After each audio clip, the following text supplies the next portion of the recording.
ਪੰਜਾਬ ਦੇ ਵਿੱਚ ਆਮ ਆਦਮੀ ਪਾਰਟੀ ਦੀ ਹਨੇਰੀ ਨੇ ਜਿੱਥੇ ਕਈ ਵੱਡੇ ਦਿੱਗਜਾਂ ਨੂੰ ਚਿੱਤ ਕਰਕੇ ਰੱਖ ਦਿੱਤਾ, ਉੱਥੇ ਹੀ ਪੰਜਾਬ ਦੀ ਇੱਕੋ ਇੱਕ ਅਤੇ ਦੇਸ਼ ਦੀਆਂ ਸਭ ਤੋਂ ਪੁਰਾਣੀਆਂ ਪਾਰਟੀਆਂ ਦੇ ਵਿੱਚੋਂ ਇੱਕ ਸ਼੍ਰੋਮਣੀ ਅਕਾਲੀ ਦਲ ਨੂੰ ਵੀ ਡੂੰਘੀ ਗਾਰ ਦੇ ਵਿੱਚ ਧਕੇਲ ਦਿੱਤਾ ਹੈ। ਕਿਉਂਕਿ ਪੰਜਾਬ ਤੇ ਲੰਮਾ ਸਮਾਂ ਰਾਜ ਕਰਨ ਵਾਲੇ ਸ਼੍ਰੋਮਣੀ ਅਕਾਲੀ ਦਲ ਨੂੰ ਇਸ ਵਾਰ ਮਹਿਜ਼ 3 ਸੀਟਾਂ ਹੀ ਹਾਸਲ ਹੋ ਸਕੀਆਂ ਨੇ। ਇੱਥੇ ਹੀ ਬਸ ਨਹੀਂ ਹੁੰਦੀ, ਪਾਰਟੀ ਦੇ ਸਰਪ੍ਰਸਤ ਪ੍ਰਕਾਸ਼ ਸਿੰਘ ਬਾਦਲ, ਪਾਰਟੀ ਦੇ ਪ੍ਰਧਾਨ ਸੁਖਬੀਰ ਬਾਦਲ ਅਤੇ ਹੋਰ ਕਈ ਸੀਨੀਅਰ ਆਗੂ ਆਮ ਆਦਮੀ ਪਾਰਟੀ ਦੇ ਸਧਾਰਨ ਜਿਹੇ ਉਮੀਦਵਾਰਾਂ ਦੇ ਅੱਗੇ ਜ਼ੀਰੋ ਹੋ ਕੇ ਰਹਿ ਗਏ। ਚਾਹੀਦਾ ਤਾਂ ਇਹ ਸੀ ਕਿ ਇੰਨੀ ਵੱਡੀ ਹਾਰ ਮਗਰੋਂ ਪਾਰਟੀ ਪ੍ਰਧਾਨ ਸੁਖਬੀਰ ਬਾਦਲ ਅਸਤੀਫਾ ਦੇ ਕੇ ਪਾਸੇ ਹੋ ਜਾਂਦੇ ਅਤੇ ਪਾਰਟੀ ਦੀ ਕਮਾਨ ਕਿਸੇ ਹੋਰ ਸੀਨੀਅਰ ਆਗੂ ਦੇ ਹੱਥ ਦੇ ਵਿੱਚ ਸੌਂਪੀ ਜਾਂਦੀ, ਪਰ ਅਜਿਹਾ ਨਹੀਂ ਹੋਇਆ। ਪਾਰਟੀ ਦੀ ਵੱਡੀ ਹਾਰ ਮਗਰੋਂ ਸੁਖਬੀਰ ਬਾਦਲ ਨੇ ਅਸਤੀਫੇ ਦੀ ਪੇਸ਼ਕਸ਼ ਤਾਂ ਜ਼ਰੂਰ ਕੀਤੀ, ਪਰ ਕੋਰ ਕਮੇਟੀ ਨੇ ਉਹਨਾਂ ਦਾ ਅਸਤੀਫਾ ਸਵੀਕਾਰ ਨਹੀਂ ਕੀਤਾ। ਸਿਆਸੀ ਸੂਝ-ਬੂਝ ਰੱਖਣ ਵਾਲੇ ਲੋਕਾਂ ਦਾ ਕਹਿਣਾ ਹੈ ਕਿ ਇਸ ਦੀ ਸਕ੍ਰਿਪਟ ਪਹਿਲਾਂ ਤੋਂ ਹੀ ਤਿਆਰ ਹੁੰਦੀ ਹੈ, ਉਸ ਮੁਤਾਬਕ ਹੀ ਸਭ ਕੁਝ ਹੁੰਦਾ ਹੈ ਅਤੇ ਅਜਿਹਾ ਪਹਿਲਾਂ ਵੀ ਕਈ ਵਾਰ ਹੋ ਚੁੱਕਿਆ ਹੈ। ਕੁਝ ਸਿਆਸੀ ਮਾਹਿਰਾਂ ਦਾ ਇਹ ਵੀ ਕਹਿਣਾ ਹੈ ਕਿ ਜੇਕਰ ਸੁਖਬੀਰ ਬਾਦਲ ਅਸਤੀਫਾ ਦੇ ਕੇ ਕਿਸੇ ਹੋਰ ਸੀਨੀਅਰ ਆਗੂ ਨੂੰ ਪਾਰਟੀ ਦੀ ਕਮਾਨ ਸੌਂਪ ਦੇਣ ਤਾਂ ਉਹਨਾਂ ਦਾ ਅਸਤੀਫਾ ਮਝਦਾਰ ਦੇ ਵਿੱਚ ਬੁਰੀ ਤਰ੍ਹਾਂ ਦੇ ਨਾਲ ਫਸੀ ਪਾਰਟੀ ਦੇ ਲਈ ਤਿਣਕੇ ਦਾ ਸਹਾਰਾ ਸਾਬਤ ਹੋ ਸਕਦਾ ਹੈ। ਪਰ ਕੌਣ ਰਾਣੀ ਨੂੰ ਆਖੇ ਅੱਗਾ ਟੱਕ।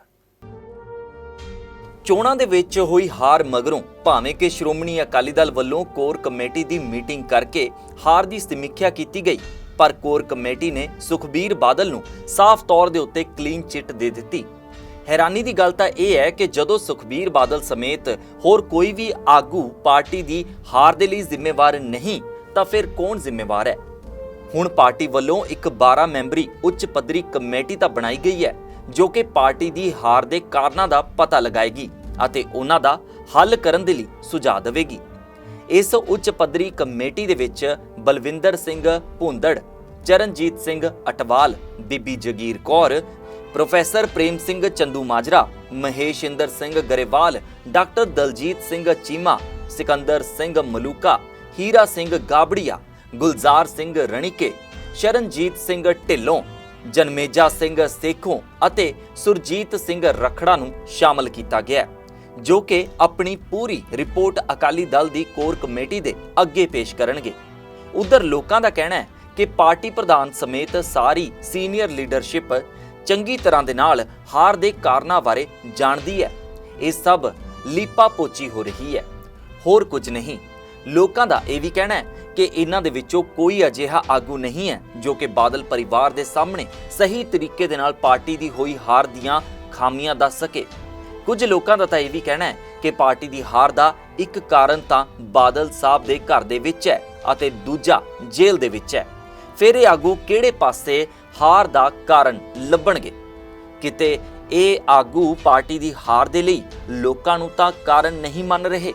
ਜੇਕਰ ਅਜਿਹਾ ਹੈ ਤਾਂ ਪਾਰਟੀ ਨੂੰ ਡੂੰਗੀ ਮਝਦਾਰ ਦੇ ਵਿੱਚੋਂ ਕੱਢਣਾ ਵਾਕਈ ਮੁਸ਼ਕਲ ਹੋ ਜਾਏਗਾ। ਸ਼੍ਰੋਮਣੀ ਅਕਾਲੀ ਦਲ ਦੇ ਲਈ ਇਸ ਵਾਰ ਸਭ ਤੋਂ ਮਾੜੀ ਗੱਲ ਇਹ ਹੋਈ ਹੈ ਕਿ ਪਾਰਟੀ ਦੇ ਸਰਪ੍ਰਸਤ ਅਤੇ 5 ਵਾਰ ਸੂਬੇ ਦੇ ਮੁੱਖ ਮੰਤਰੀ ਰਹਿ ਚੁੱਕੇ ਸਰਦਾਰ ਪ੍ਰਕਾਸ਼ ਸਿੰਘ ਬਾਦਲ ਖੁਦ ਆਪਣੀ ਸੀਟ ਵੀ ਨਹੀਂ ਬਚਾ ਸਕੇ। ਇਸ ਤੋਂ ਇਲਾਵਾ ਬਾਦਲ ਸਾਹਿਬ ਵੱਲੋਂ ਸੀਨੀਅਰ ਆਗੂਆਂ ਨੂੰ ਦਰਕਿਨਾਰ ਕਰਕੇ ਪਾਰਟੀ ਦੇ ਪ੍ਰਧਾਨ ਥਾਪੇ ਗਏ ਸੁਖਬੀਰ ਬਾਦਲ ਵੀ ਜਲਾਲਾਬਾਦ ਤੋਂ ਚੋਣ ਹਾਰ ਗਏ। ਸਿਆਸੀ ਮਾਹਿਰਾਂ ਦਾ ਕਹਿਣਾ ਹੈ ਕਿ ਸ਼੍ਰੋਮਣੀ ਅਕਾਲੀ ਦਲ ਦੇ ਪਤਨ ਦੇ ਵਿੱਚ ਜਾਣ ਦਾ ਸਭ ਤੋਂ ਵੱਡਾ ਕਾਰਨ ਪਾਰਟੀ ਉੱਤੇ ਇੱਕ ਪਰਿਵਾਰ ਦਾ ਕਬਜ਼ਾ ਹੋਣਾ ਹੈ। ਜਦੋਂ ਤੱਕ ਇਹ ਖਤਮ ਨਹੀਂ ਹੁੰਦਾ, ਪਾਰਟੀ ਕਦੇ ਨਹੀਂ ਉੱਭਰ ਸਕਦੀ। ਸ਼੍ਰੋਮਣੀ ਅਕਾਲੀ ਦਲ ਦੇ ਉੱਤੇ ਬਾਦਲ ਪਰਿਵਾਰ ਦਾ ਕਬਜ਼ਾ ਹੋਣ ਦੇ ਨਾਲ ਹੀ ਅਨੇਕਾਂ ਅਕਾਲੀ ਦਲ ਪੰਜਾਬ ਦੇ ਵਿੱਚ ਬਣ ਗਏ ਨੇ, ਜਿਸ ਦਾ ਫਾਇਦਾ ਦੂਜੀਆਂ ਪਾਰਟੀਆਂ ਵੱਲੋਂ ਉਠਾਇਆ ਜਾ ਰਿਹਾ ਹੈ।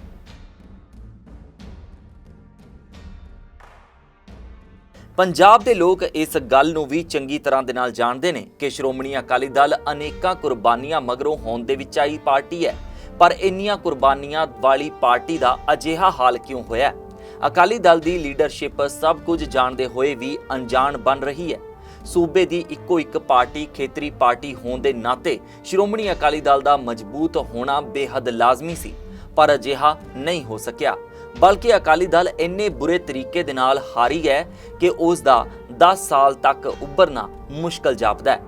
ਅਕਾਲੀ ਦਲ ਪ੍ਰਤੀ ਹਮਦਰਦੀ ਰੱਖਣ ਵਾਲੇ ਕੁਝ ਲੋਕਾਂ ਦਾ ਕਹਿਣਾ ਹੈ ਕਿ ਹੈਰਾਨੀ ਦੀ ਗੱਲ ਤਾਂ ਇਹ ਵੀ ਹੈ ਕਿ ਇੰਨਾ ਸਭ ਕੁਝ ਹੋਣ ਦੇ ਬਾਵਜੂਦ ਅਸਤੀਫੇ ਦੀਆਂ ਫਾਰਮੈਲਿਟੀਆਂ ਇੰਜ ਕੀਤੀਆਂ ਜਾ ਰਹੀਆਂ ਨੇ ਜਿਵੇਂ ਕੁਝ ਹੋਇਆ ਹੀ ਨਹੀਂ ਹੋਵੇ।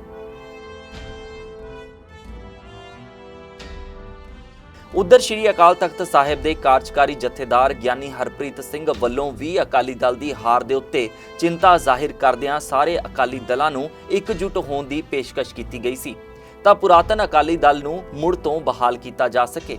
ਪਰ ਕਿਹੜੀ ਪਾਰਟੀ ਹੈ ਜੋ ਅਕਾਲ ਤਖਤ ਦੇ ਜਥੇਦਾਰ ਦੀ ਗੱਲ ਨੂੰ ਮੰਨਦੀ ਹੈ? ਸ਼੍ਰੋਮਣੀ ਅਕਾਲੀ ਦਲ ਤੋਂ ਬਿਨਾਂ ਬਾਕੀ ਦੇ ਜ਼ਿਆਦਾਤਰ ਅਕਾਲੀ ਦਲ ਤਾਂ ਜਥੇਦਾਰ ਸਾਹਿਬ ਨੂੰ ਵੀ ਬਾਦਲਾਂ ਦਾ ਹੱਥ ਠੋਕਾ ਹੀ ਦੱਸਦੇ ਨੇ। ਫਿਰ ਅਜਿਹੇ ਦੇ ਵਿੱਚ ਕਿਵੇਂ ਇਕਜੁੱਟਤਾ ਕੀਤੀ ਜਾ ਸਕਦੀ ਹੈ? ਹਾਲਾਂਕਿ ਗਿਆਨੀ ਹਰਪ੍ਰੀਤ ਸਿੰਘ ਨੇ ਇਸ਼ਾਰਿਆਂ ਦੇ ਵਿੱਚ ਇਹ ਗੱਲ ਜ਼ਰੂਰ ਆਖ ਦਿੱਤੀ ਸੀ ਕਿ ਪਾਰਟੀ ਲੀਡਰਸ਼ਿਪ ਨੂੰ ਆਪਣੀਆਂ ਬਿਆਨਬਾਜ਼ੀਆਂ ਦੇ ਉੱਤੇ ਕੰਟਰੋਲ ਕਰਨਾ ਹੋਏਗਾ, ਕਿਉਂਕਿ ਅਕਾਲੀ ਦਲ ਨੂੰ ਦੂਜੀਆਂ ਪਾਰਟੀਆਂ ਵਾਂਗ ਨਹੀਂ ਦੇਖਿਆ ਜਾ ਸਕਦਾ। ਅਕਾਲੀ ਦਲ ਸਿੱਖਾਂ ਦੀ ਨੁਮਾਇੰਦਾ ਪਾਰਟੀ ਰਹੀ ਹੈ ਅਤੇ ਉਸ ਦਾ ਇਹ ਰੁਤਬਾ ਹਰ ਹਾਲਤ ਦੇ ਵਿੱਚ ਬਰਕਰਾਰ ਰਹਿਣਾ ਚਾਹੀਦਾ ਹੈ। ਪਰ ਇਹ ਰੁਤਬਾ ਪਿਛਲੇ ਸਮੇਂ ਦੇ ਵਿੱਚ ਕਿੰਨਾ ਕੁ ਬਰਕਰਾਰ ਰਿਹਾ ਹੈ, ਇਹ ਸਭ ਦੇ ਸਾਹਮਣੇ ਹੀ ਹੈ। ਸੋ ਕੁਝ ਸਿਆਸੀ ਮਾਹਿਰਾਂ ਦਾ ਮੰਨਣਾ ਹੈ ਕਿ ਜਦੋਂ ਤੱਕ ਪਾਰਟੀ ਦੇ ਉੱਤੇ ਇੱਕ ਪਰਿਵਾਰ ਦਾ ਲੱਗਿਆ ਠੱਪਾ ਨਹੀਂ ਹਟਦਾ, ਉਦੋਂ ਤੱਕ ਅਕਾਲੀ ਦਲ ਡੂੰਘੇ ਮਝਦਾਰ ਦੇ ਵਿੱਚੋਂ ਨਹੀਂ ਨਿਕਲ ਸਕਦਾ। ਇੱਥੇ ਫੇਰ ਉਹੀ ਗੱਲ ਆੜੇ ਆ ਜਾਂਦੀ ਹੈ ਕਿ ਕੌਣ ਰਾਣੀ ਨੂੰ ਆਖੇ ਅੱਗਾ ਢੱਕ। ਸੋ ਤੁਹਾਡਾ ਇਸ ਮਾਮਲੇ ਨੂੰ ਲੈ ਕੇ ਕੀ ਕਹਿਣਾ ਹੈ? ਸਾਨੂੰ ਕਮੈਂਟਸ ਜ਼ਰੀਏ ਆਪਣੀ ਰਾਏ ਜ਼ਰੂਰ ਸਾਂਝੀ ਕਰਨਾ। ਹੋਰ ਜਾਣਕਾਰੀ ਅਤੇ ਤਾਜ਼ਾ ਖਬਰਾਂ ਦੇ ਲਈ ਦੇਖਦੇ ਰਹੋ ਹਮਦਰਦ ਟੀਵੀ।